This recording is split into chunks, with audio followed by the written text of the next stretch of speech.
The market has spoken. The market has said that WAVY will carry a premium, folks. And I just don't buy it. I don't understand it. I don't see the value of it. I understand the draw. I understand the allure. But I don't understand the premium that comes with that very minor draw. And again, for a 20 to 25% premium, especially when you're talking higher end cards, I need to jump out of my seat and say, this is a heck of a card. This difference means a heck of a lot to me, and I don't do that. In a world full of Yu-Gi-Oh cards, grading, selling, buying, one card game remains supreme. One man has the insights you need to know. Watch and subscribe now. YugiohTube. What's up, YouTube? YugiohTube. Discussing the difference between WAVY and GLOSSY, and the premium between WAVY and GLOSSY. Is it worth it? Is it not worth it? What's the best investment opportunity? Why or why not? Are these worth more or less than I thought? Are they worth taking the extra $3,000-$4,000 on a Blue Eyes White Dragon? Is it worth the extra 20, 30, 40% on a card? Well, short answer, and again, this is all my opinion, is no. I don't think so. I would never open my pocket or my wallet and say, I'm going to pay an extra $5,000 for a Blue Eyes White Dragon. I'm going to go from $10,000 to $15,000 because the card stock is WAVY. And here's why, right? Here's why.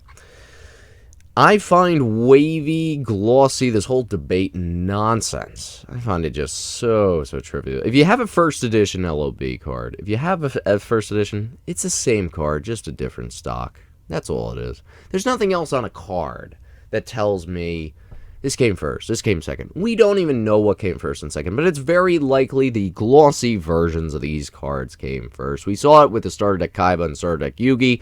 All Starter Deck Kaiba and Yugi first edition decks had GLOSSY cards. Unlimited decks, GLOSSY, and WAVY. It's very telling at that point. The WAVY variations came after first edition printings. It's very likely that it's about a 3-to-1 ratio. Every 3 GLOSSYs, there's 1 WAVY. Let's say, maybe a little bit, maybe 2.5-to-1. You know, every 2.5 GLOSSY cards, you get 1 WAVY card. So WAVY may not have come first necessarily, but it's a variation that is likely had a much shorter print run than the GLOSSY versions. But am I going to go in my pocket, in my wallet, and say, here's $5,000 extra because it's a different card stock? Of course not. Now, granted, in my opinion, do I like WAVY more in a personal collection standpoint? Absolutely. I think WAVY does have a vintage, gritty feel that you want in an old first edition card. You don't want a GLOSSY card as much. It's not as appealing because it's like, yeah, it looks newer. It looks like someone polished it up. You want that rugged. You want that gritty. You want that grainy texture because it just kind of goes with the whole first set of cards and it just looks cooler, you know. And I think a lot of people can agree that WAVY does look more vintage, right? But at the same time, it's the same card. And at the end of the day, you want first ed LOB. Are you really going to pay that much of a premium for that? Really? Is there anything else on the card that tells you, wow, what a special card, aside from the stock? Not really. Someone coming into the game, whether it be collecting again or investing again, they're really going to have a big fuss over WAVY and GLOSSY, especially when they find out that WAVY didn't even come before GLOSSY, most likely.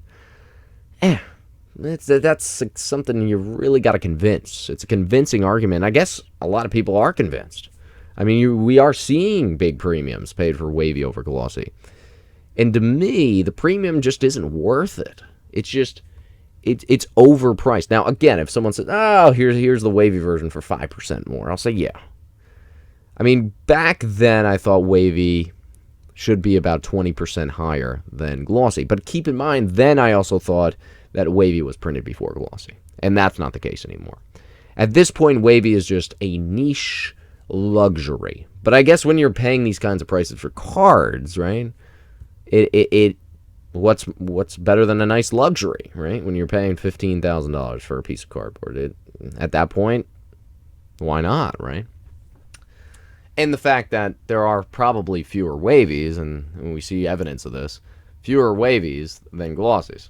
So you're paying for just a slightly rarer variation.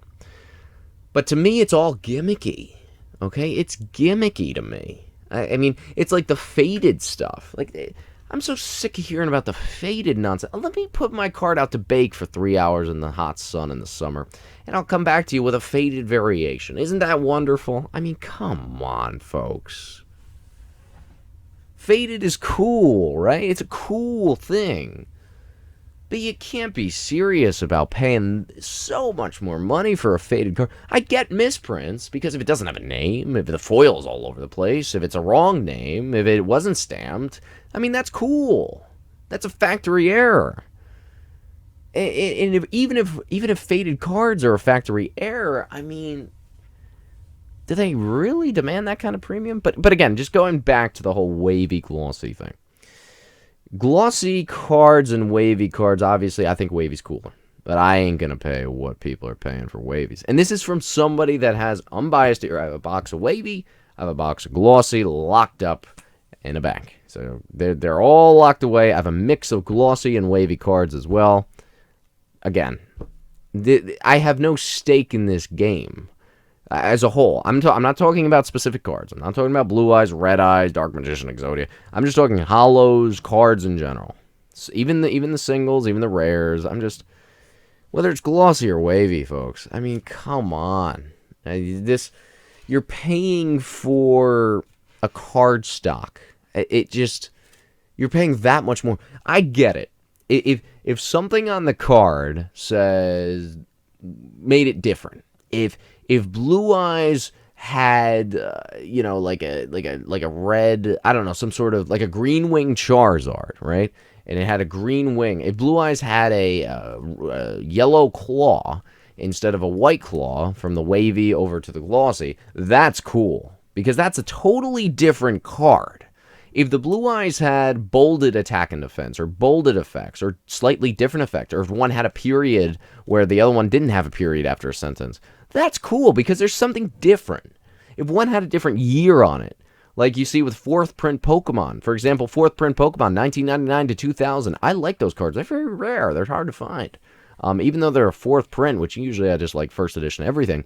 But it's a variation that's rare. Or the no symbol Japanese base set without the star symbol on the bottom right corner. Those are rare. They're variations, and you could tell there's legitimate, aside from stock, the card stock, there's legitimate differences in the card.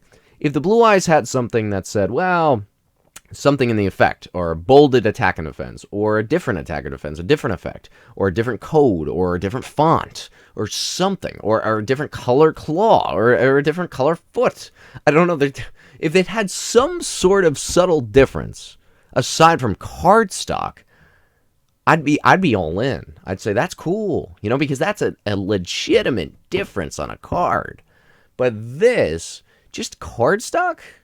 I mean, that's like saying 1st edition base set, thick and thin stamp. I mean, where did that end up? Nobody cares anymore. I mean, nobody cares about thick or thin stamp. And that was a slight difference in the card. The 1st edition stamp was actually different between the two. This is just a card stock. This is kind of like a niche. I mean, you're talking niche to the extreme. And the fact that it's not even, very likely not even the first one printed, is even more extreme to me. Now, I get it. In terms of supply, there's not as many wavies out there, not even close as glossies.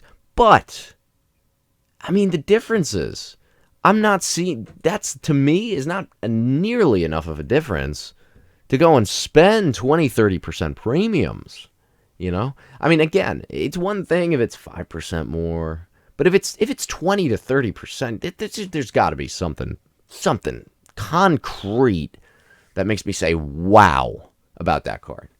And I just don't see wow when I see wavy print. I see it's cool, but it doesn't make me jump out of my seat and stand up. I don't see it. I see First Ed LOB. I see same artwork. I see same colors, same font. Everything about the card is the same except the cardstock.